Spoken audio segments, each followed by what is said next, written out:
তোমরা কিভাবে একটা পড়া ইফিশিয়েন্টলি শিখতে পারো তার জন্য 4টা পয়েন্ট বলবো আজকে, যেটা আমি আমার ইউনিভার্সিটি এর ফিজিক্স টিচারের কাছ থেকে শিখেছি। 1 নাম্বার হলো হাউ টু লার্ন এফিশিয়েন্টলি, অর্থাৎ কিভাবে কোনো একটা জিনিস ভালোভাবে শিখতে পারা যায়।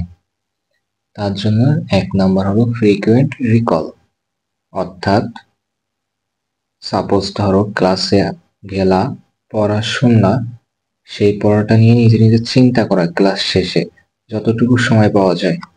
স্যার কেন বললো, কার সাথে আছে এই জিনিসটা, না পারলে প্রশ্ন করতে হবে ফ্রেন্ডের কাছে, অথবা এখন তো অনলাইনের যুগ, অনলাইনে। অর্থাৎ সংক্ষেপে যদি বলি, যতটুকু শিখেছো ক্লাসে ততটুকু মাথার মধ্যে নিয়ে চিন্তা করতে হবে। 2 নাম্বার হলো recall is better then familiarity, যতটুকু শিখেছো তা বারবার নিজের মাথায় চিন্তা করে মনের মধ্যে আনতে হবে। কাউকে জিজ্ঞাসা বা চ্যাটজিপিটিকে জিজ্ঞাসা করার প্রয়োজন নাই।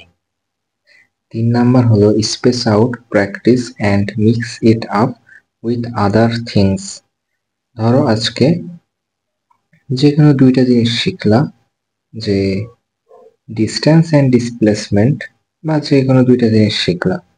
এবার এই 2টা জিনিস মিক্স করো, মিক্স করলে কি ঘটনা ঘটতে পারে, আমি কার সাথে চিন্তা করতে পারবো এই 2টা মিক্স করে, সে বিষয়ে ভাবো।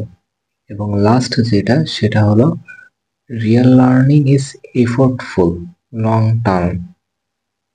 আজকে ধরো ভেক্টর অ্যানালাইসিস শিখলা, এখন এটা তোমার রিয়েল লাইফে প্রয়োগ করার চেষ্টা করো, তাহলে এটা লং টার্ম মাথায় থাকবে। ইফিশিয়েন্টলি শেখার জন্য এই 4টা অপশন ফলো করলে ভালো একটা ফলাফল পাওয়া যাবে বলে আশা করা যায়।